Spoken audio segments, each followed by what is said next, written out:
then he sat me down and said, you're Lilu, you're the one I want for this. I can't even describe how happy I was. I mean, this was really a dream come true. The Fifth Element didn't just break the rules of sci-fi, but flamboyantly ignored them.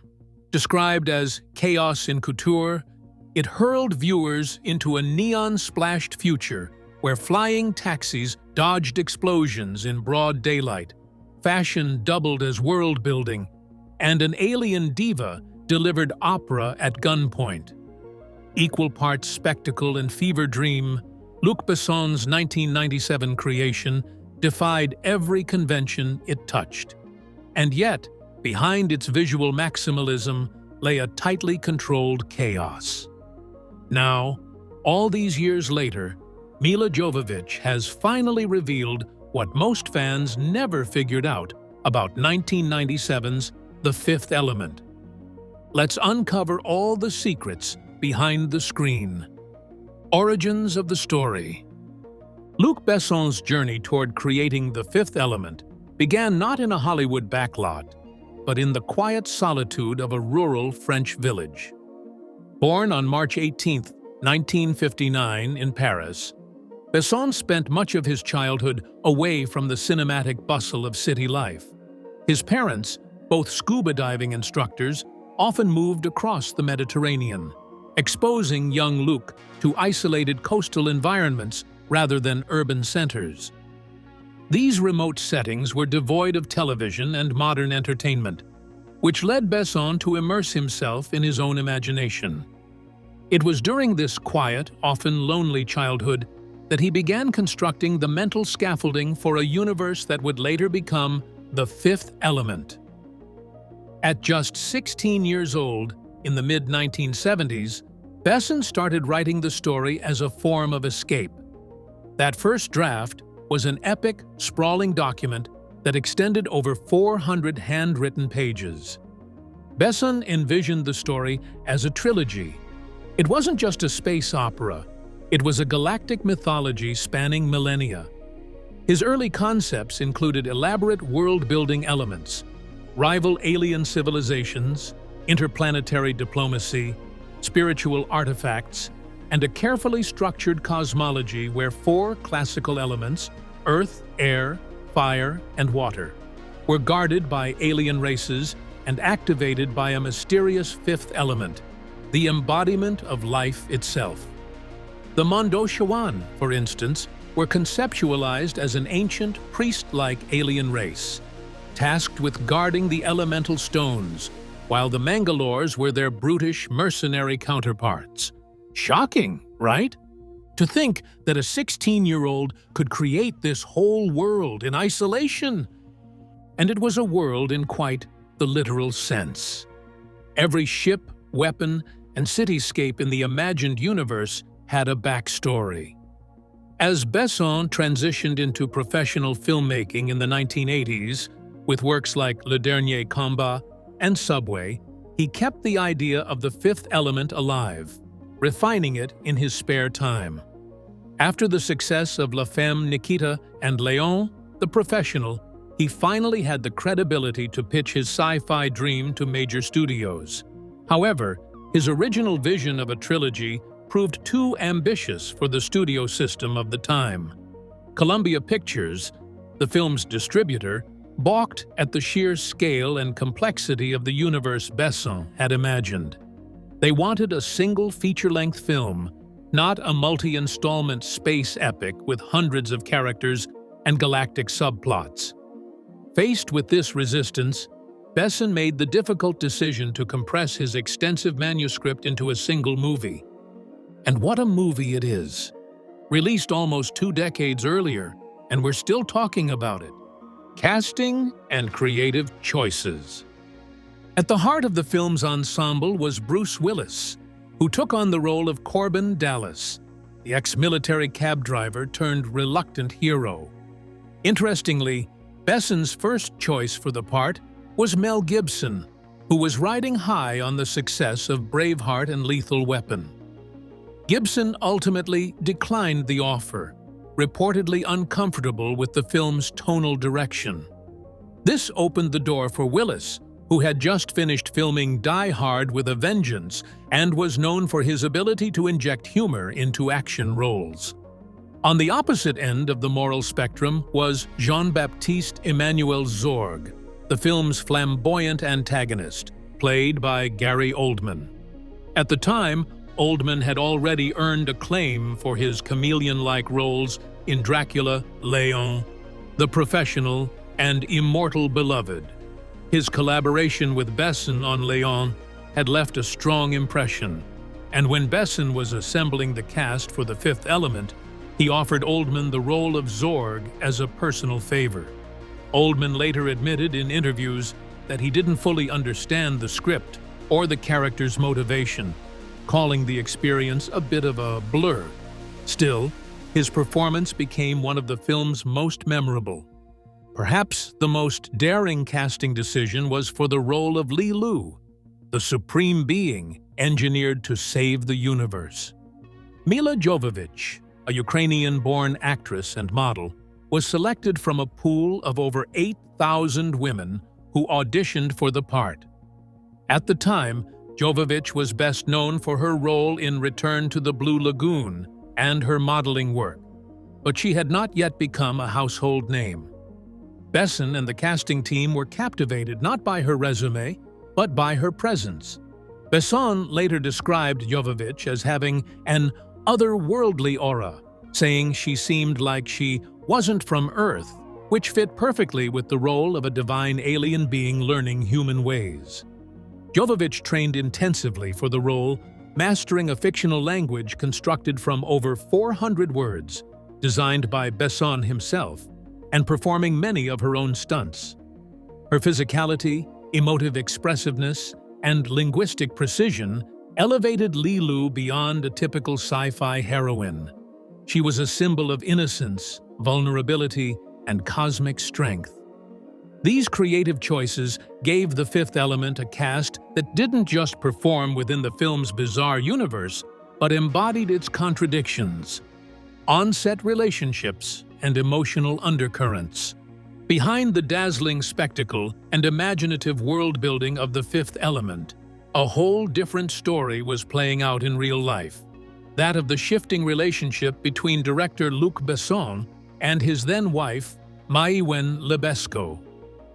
Maïwenn, a French actress and filmmaker, portrayed Diva Plavalaguna, the enigmatic blue-skinned alien opera singer whose sacrifice becomes a turning point in the narrative. At the time of filming in 1996, Maïwenn and Besson were married. However, as production unfolded, Besson began developing romantic feelings for the film's lead, Mila Jovovich. This shift in Besson's personal life became a source of quiet tension during filming. Jovovich, though only 21 years old, displayed a rare combination of youthful vulnerability and expressive depth in her role as Li Lu. As the shoot progressed, Besson's affection for Jovovich grew, eventually leading to the end of his marriage to Maïwenn. The director's romantic entanglement with his leading lady became public shortly after filming wrapped, and the two married in December 1997, just months after The Fifth Element premiered at the Cannes Film Festival in May that same year. However, the marriage would last only 2 years. But that's not all. One of the most fascinating elements of the Besson-Jovovich dynamic was their collaboration on the fictional divine language spoken by Li Lu. Unlike typical sci-fi films where alien languages are used as set dressing, this was a fully constructed language composed of over 400 unique words. Besson, who had conceived the story of The Fifth Element as a teenager, began developing this language years earlier as part of his extensive world-building. Once Jovovich was cast, the pair worked together to refine it. What began as a storytelling tool quickly took on a more intimate role. Besson and Jovovich used the language to communicate privately, both on and off set. Jovovich has mentioned in interviews that this linguistic bond helped her internalize Li Lu's sense of isolation and wonder. The emotional undercurrents on set, marked by love, betrayal, artistic immersion, and private language didn't derail production, but rather seeped into the texture of the final film. The Fifth Element's emotional landscape is defined not only by dazzling visuals and science fiction tropes, but by real, human vulnerabilities behind the camera. Whether intentional or not, the emotional authenticity of the cast was shaped by the complex, shifting relationships that unfolded in the background of one of cinema's most unusual love stories: performance, physicality, and commitment. Mila Jovovich's portrayal of Lilu was a physically demanding transformation that required months of intense preparation and hands-on stunt work. Far from being just a sci-fi ingenue, Jovovich fully embraced the role's physicality. Trained in martial arts, including wushu and kickboxing, she underwent rigorous sessions with choreographers and stunt coordinators to deliver her own action sequences with convincing agility and power. Jovovich insisted on performing most of her own stunts, including wire-assisted acrobatics, complex hand-to-hand combat routines, and choreographed escape sequences. Her dedication brought a tangible authenticity to Lilu's movements, especially in scenes such as her fight with the Mangalores aboard the Floston Paradise luxury cruise ship. This level of physical involvement wasn't without its toll. Jovovich sustained minor injuries during filming, including bruises and sprains from repeated stunt takes and tight wire rigs. Yet she rarely used stunt doubles, a decision encouraged by both Luc Besson and the film's stunt team, who believed her expressiveness would be difficult to replicate. In the now iconic scene where Lilu breaks out of the containment chamber and leaps into the busy skyline of 23rd century New York, Jovovich's exacting body control allowed her to perform the leap with precision, suspended by cables for hours during filming. Her physical dedication lent the character a fluid, otherworldly grace that grounded the fantasy in a layer of visceral realism, helping audiences believe in Lilu as both a supreme being and a warrior forged in cosmic fire. The commitment to realism extended beyond the actors. One of the most dangerous and memorable props in the film, the ZF-1 Jean-Baptiste Emmanuel Zorg's all-in-one weapon, was an actual working device, or at least partially. Designed by weapons master and prop expert Pierre Buffon, the ZF-1 was a Swiss Army-style sci-fi gun that combined machine gun, rocket launcher, net launcher, freeze gun, and flamethrower into a single compact unit. While most of its features were camera tricks or mechanical illusions, the flamethrower was very real. The production team installed a functioning fuel system inside the prop and successfully fired it during test runs. However, during one of these tests at Pinewood Studios in England in late 1996, the flamethrower component misfired and almost ignited a portion of the set. The incident was quickly contained, but it caused a brief production halt and led to more stringent oversight by the safety crew. Despite the risks, Luc Besson insisted on using as many practical effects as possible.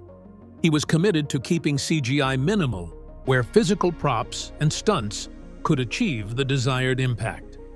At the time, in the mid-1990s, digital effects were rapidly becoming standard in Hollywood science fiction. But Besson deliberately pushed against the trend. Only about 188 visual effects shots in the entire film relied heavily on CGI, an unusually low number for a sci-fi film released in 1997. Instead, scenes such as the destruction of the Mangalore battleship and the street chase in New York were achieved through a mixture of miniature models, green screen composites, and practical pyrotechnics. Together, these creative and physical risks brought The Fifth Element its lasting kinetic energy. Costume design and physical strain. The extravagant visual language of The Fifth Element relied as much on its outlandish costume design as on its futuristic sets and otherworldly characters. But behind the film's flamboyant aesthetic was a grueling physical reality for many of its cast members. None more so than the actors portraying the towering alien race known as the Mondoshawans. These gentle, mechanical-looking creatures appeared in the film's 1914 set prologue, emerging from a spaceship to retrieve the elemental stones. Their bulky, gold-plated suits, designed by Joseph G. Amsel and created by a team of practical effects artists, weighed approximately 80 pounds or 36 kilograms each. The suits, made of fiberglass, foam, latex, and metal components, had no built-in ventilation or cooling systems. As a result, the actors inside, mostly stunt performers and tall extras, faced severe overheating during long takes. Filmed on set at Pinewood Studios in 1996, these scenes became endurance trials, with performers needing to be physically supported or helped out of the suits after each take. The deliberate, almost robotic movements of the Mondoshawans were the result of actors moving as carefully as possible to avoid collapse. One of the most physically taxing elements was the lack of airflow within the suits. Without any fans or breathing apparatus, body heat would quickly rise to dangerous levels. Several cast members suffered from dizziness, profuse sweating, and near blackouts while filming under stage lights. Assistant director Sylvie Landra and crew members often had to pause filming to ensure the safety of the performers. In some cases, paramedics were kept on standby. It was a direct reflection of Luc Besson's insistence on using practical effects and full-body costumes instead of relying on post-production CGI.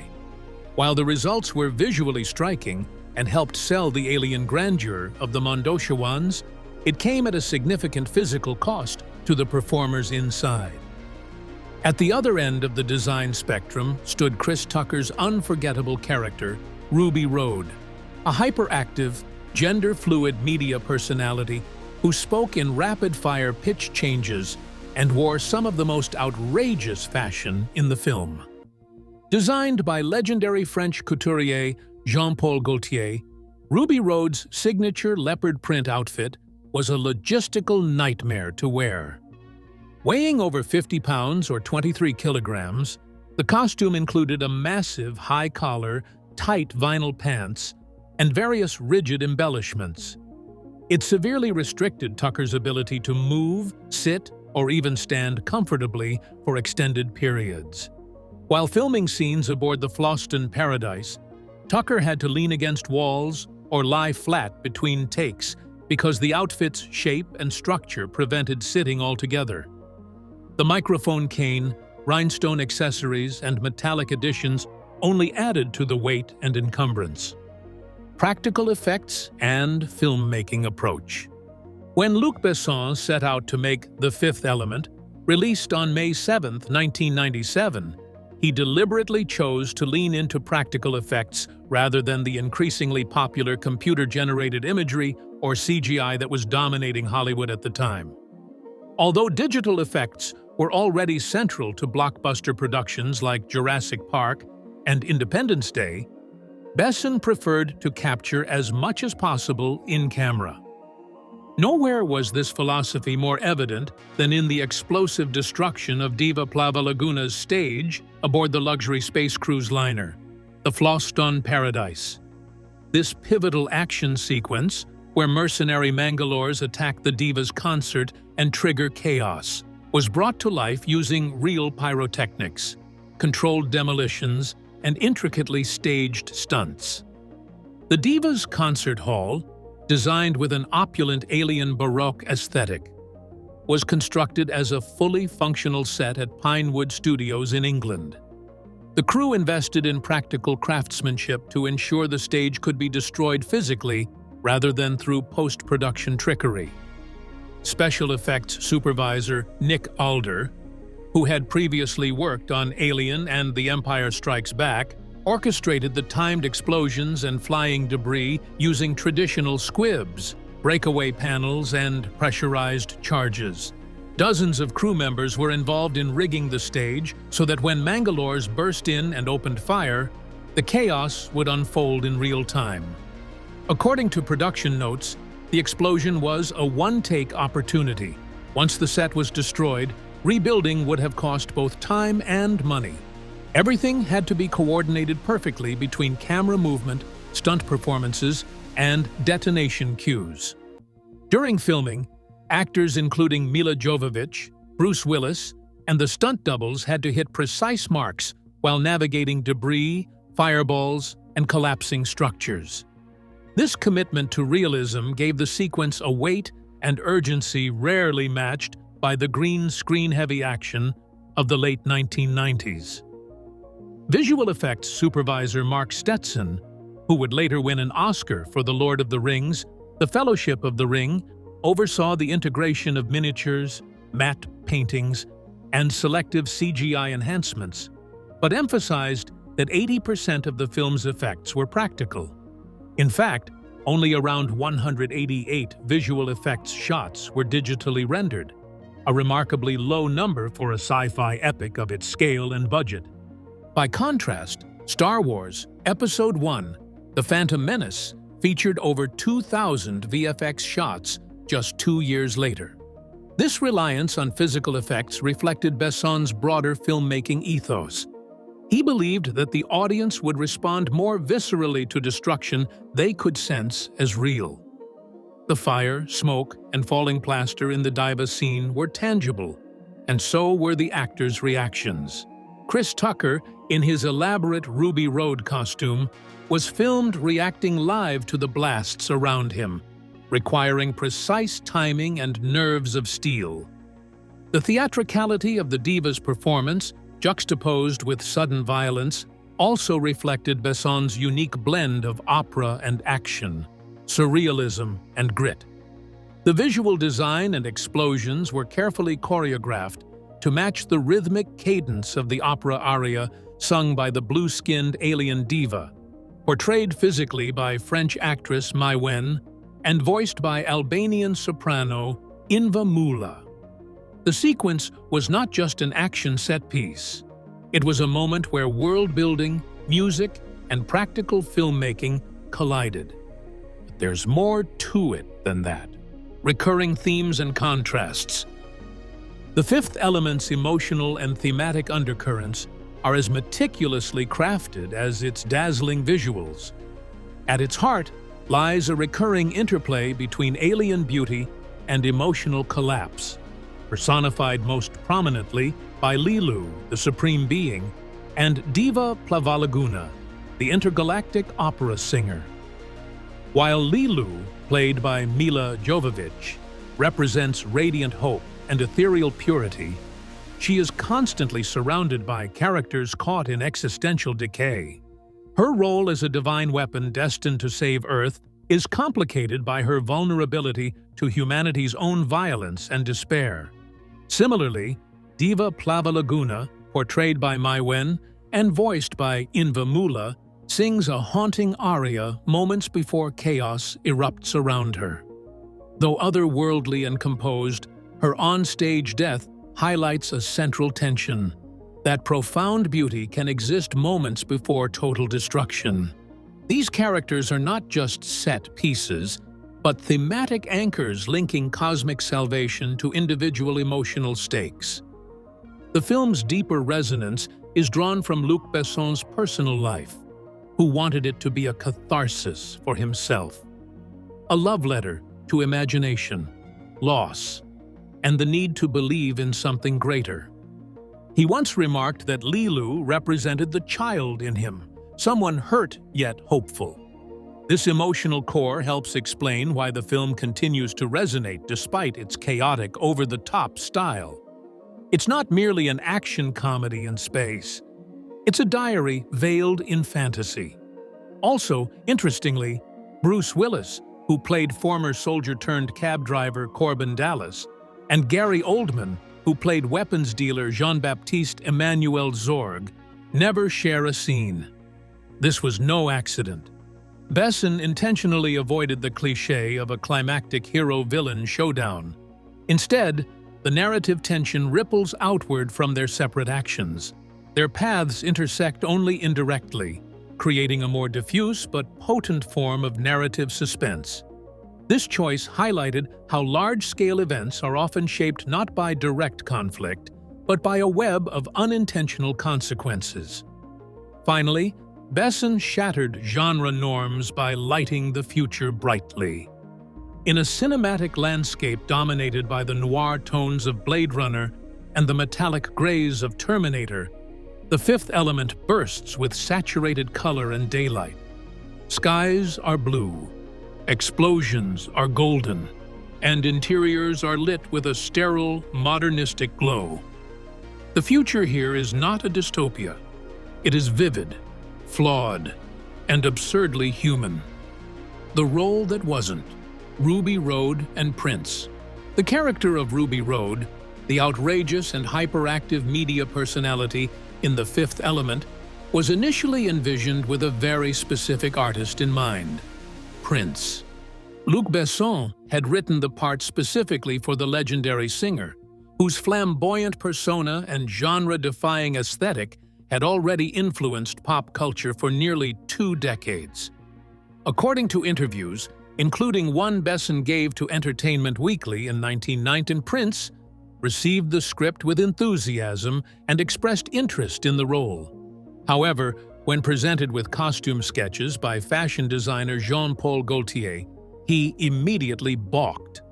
The designs, tight-fitting, gender-fluid, and wildly theatrical, were meant to embody a futuristic androgyny, but Prince found them unappealing, asking, "Who's going to wear this?" before ultimately turning the role down. With Prince's refusal, the production was thrown into a scramble. Filming had already begun in late 1995 at Pinewood Studios in the United Kingdom and at Cité du Cinéma in France, and the clock was ticking to cast one of the film's most flamboyant and pivotal characters. Besson turned to American comedian and actor Chris Tucker, then known for his energetic performances in films like Friday and Dead Presidents. Tucker joined the production on short notice and began working on a characterization that would both honor Besson's vision and make the role uniquely his own. Though the part was originally tailored to Prince's sultry and seductive delivery, Tucker reimagined Ruby Rhod as a whirlwind of motion and sound, high-pitched, rapid-fire, and unpredictable. Chris Tucker's performance, while polarizing at the time of the film's release in 1997, became one of The Fifth Element's most iconic elements. Drawing from his own inspirations, Tucker fused Prince's glam rock flamboyance with the soft, mechanical dance moves of Michael Jackson. He also injected Ruby with a kind of camp hysteria that hadn't been seen before in mainstream sci-fi. Tucker later revealed in interviews that he worked closely with Gaultier to adapt the costumes so that they were functional enough for his high-energy performance while still retaining their outlandish flair. One of the costumes, a leopard-printed jumpsuit with a microphone extension, remains one of the most memorable fashion statements in 1990s cinema. Jean-Paul Gaultier's Galactic fashion vision, tasked with designing over 1,000 individual costumes, Jean-Paul Gaultier brought his avant-garde fashion sensibilities to the screen, redefining how costume design could function in science fiction cinema.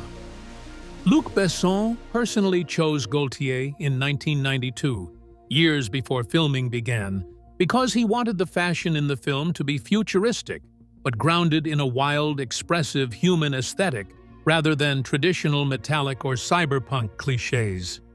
Gaultier, known for his daring designs that often blurred gender lines and challenged cultural norms, enthusiastically embraced the challenge, seeing it as an opportunity to push costume design into an entirely new galaxy.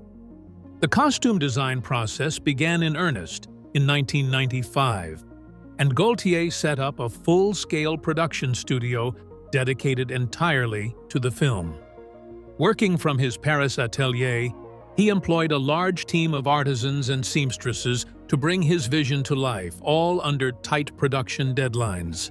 By the time filming wrapped in 1996, Gaultier and his team had crafted precisely 1,048 unique costumes, each hand-fitted and tailored.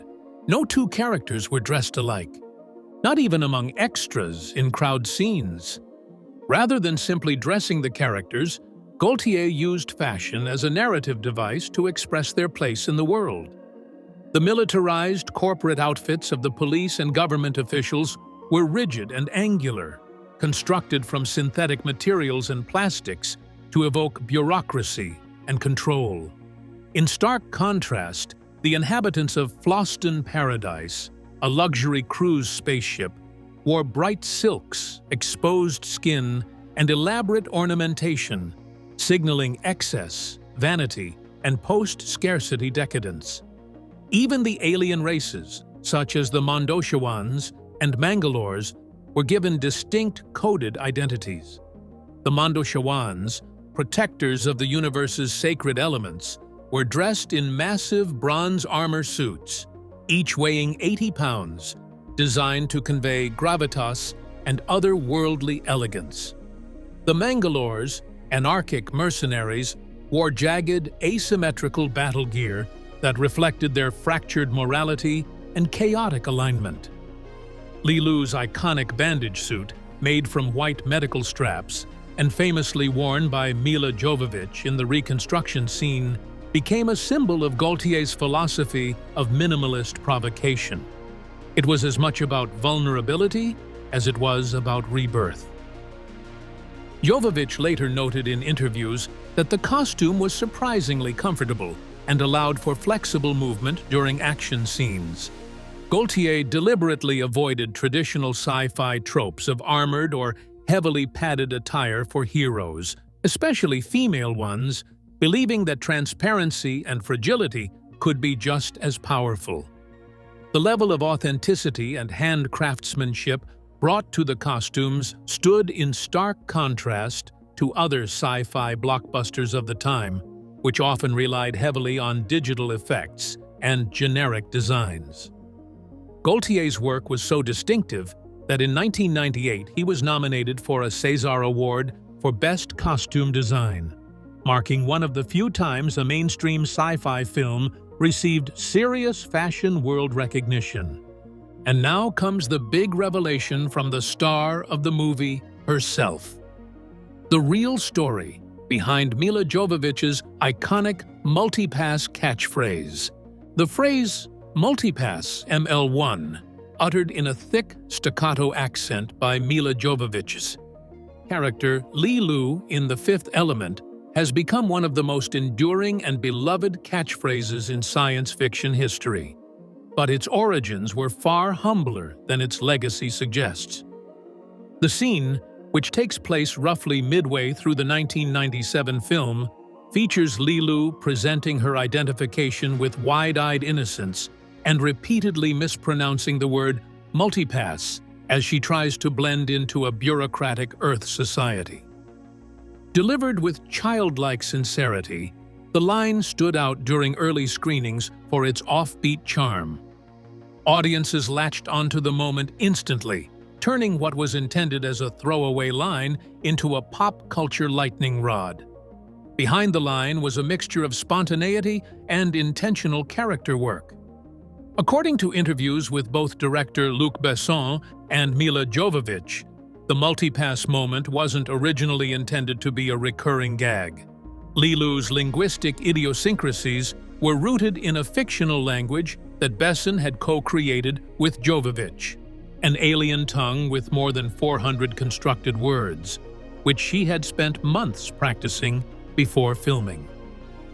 Jovovich, who is multilingual in real life and fluent in English, French, Russian, and Serbian, found joy in intentionally mangling simple English words like multipass in a way that reflected Lilu's outsider status.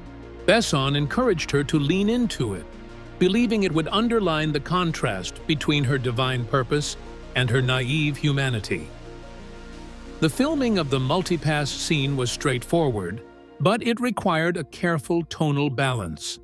Jovovich had to sound alien, innocent, and insistent all at once. According to the production notes, her delivery was not heavily rehearsed, as Besson wanted it to sound spontaneous and unforced. In fact, The crew burst into laughter after the first take, realizing immediately that something special had been captured. Jovovich's repetition of the word, especially in the context of trying to assert normalcy with Corbin Dallas, played by Bruce Willis, added an unexpectedly comedic layer to an otherwise tense moment in the plot. Once the film was released on May 9, 1997, The Fifth Element opened to mixed critical reviews but rapidly developed a passionate cult following. The multipass line was quickly adopted by fans at conventions like San Diego Comic-Con and Dragon Con, where Fifth Element cosplay became a mainstay, especially with attendees dressed as Lilu holding replica identification cards that simply read, "Multipass." Merchandise followed soon after.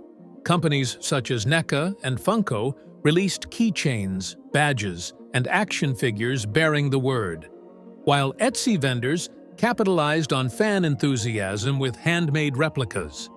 In video games, multipass has been referenced in titles like Borderlands, Mass Effect, and Fallout, often used in dialogue or Easter eggs as a sly nod to the film's influence on futuristic world-building. The line has also been parodied in shows like Robot Chicken, Family Guy, and even referenced subtly in Marvel films, underscoring its pervasiveness in the cultural imagination. The phrase's durability reflects the peculiar charm of the Fifth Element itself.